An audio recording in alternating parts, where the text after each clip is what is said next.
The Sign of the Chrysanthemum by Catherine Patterson. Chapter 12. The Sign of the Chrysanthemum.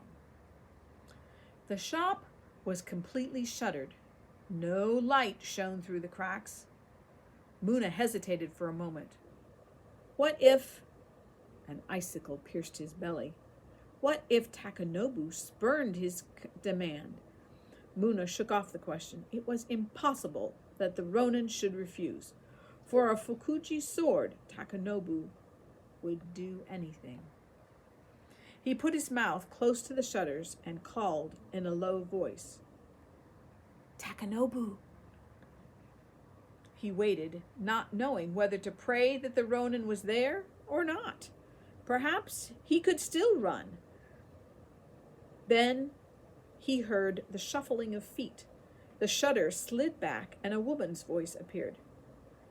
Takanobu, the warrior Takanobu is expecting me.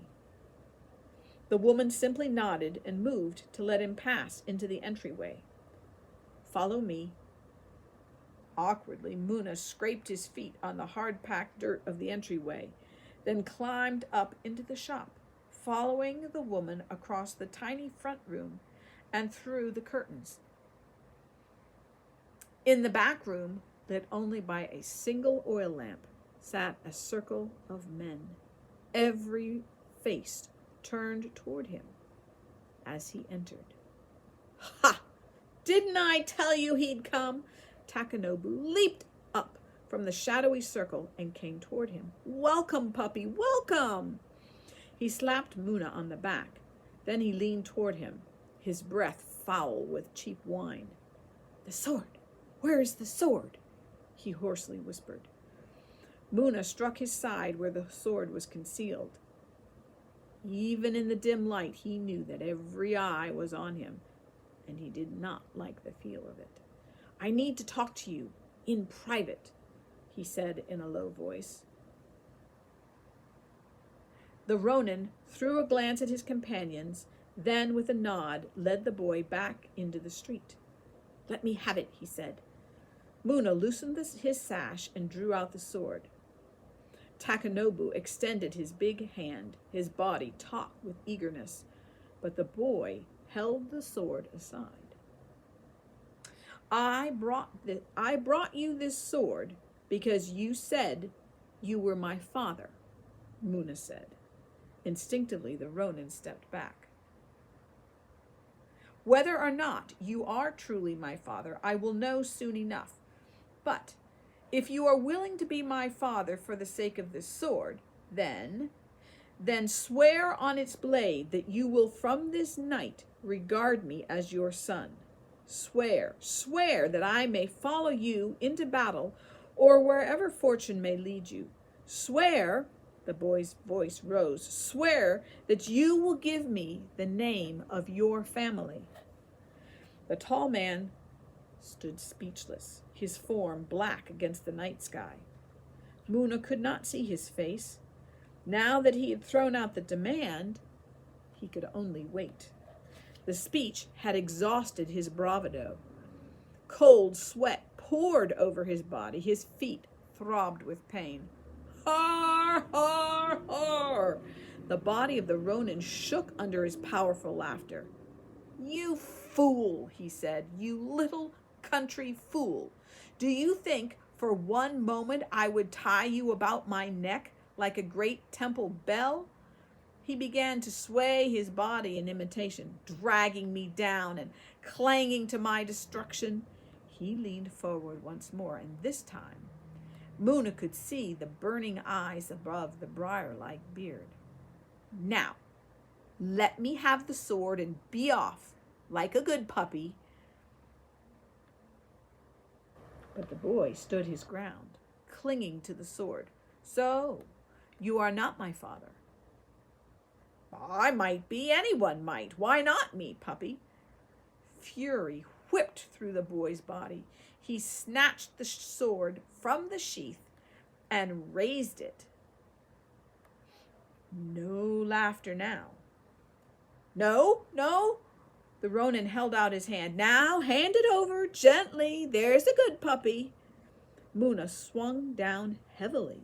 Takanobu leaped backward, but the drink had dulled him.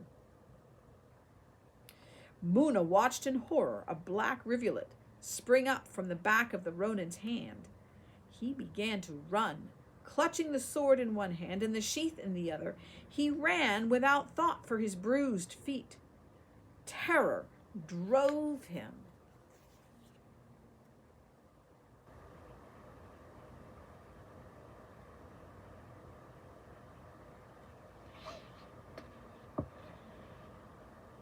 From the imperial palace at the north to Rashomon Gate at the south runs the Suzaki Oji, the broad avenue from heaven to hell. Muna turned south, stopping only to rebind the sword under his garment. He headed for Rashomon.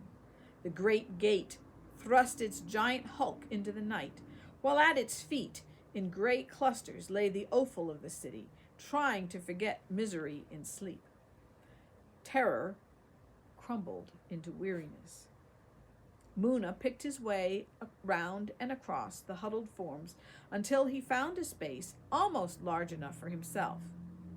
He could not curl up, for the sword bound him from his waist to his feet like some strange instrument of torture, requiring him to lie perfectly straight. But the place was too short. So, with the sword under him, the guard cutting into his flesh, he lay, arms across his neck, his neck and head bent into his body. At last he fell into fitful, dream-bombarded sleep. He was in his secret place in the pine grove, but a typhoon wind was blowing. The old tree in which he hid seemed unable to withstand the storm. Terrified, he huddled against the trunk, while the wind crashed about him. The branch that covered his body cracked, then flew away, leaving him exposed. But oh, wonderful! There before him stood his father, his arms outstretched. Over the warrior's green brocaded tunic, he wore full armor, leather that had been dyed a deep lavender and stippled with gold and red. His horned helmet glittered, and the face below the helmet, Muna struggled to see the face, but it was as though his eyes blurred as he strove to see. But the voice, he knew the voice. The Chrysanthemum tattoo, puppy, why were you afraid to ask?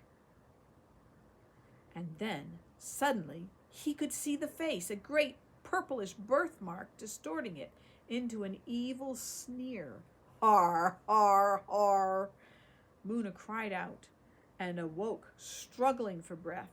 He looked around, frightened, not knowing where he was, but as he moved, he felt the sword against his thigh. With a groan, he remembered everything.